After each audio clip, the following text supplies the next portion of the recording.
bilang house guest.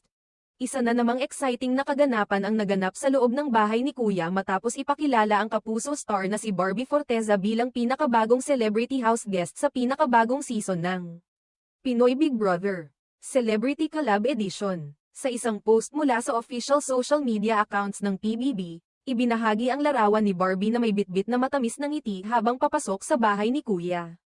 Kaagad itong umani ng atensyon mula sa netizens at tagahanga ng aktres.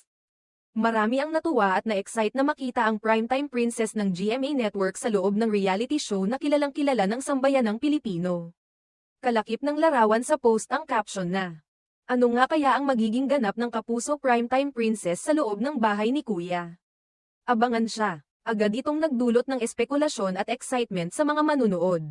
Lalo na sa mga taga-suporta ni Barbie na sabik makita kung paano siya makikihalubilo sa ibang celebrities at sa mga housemates.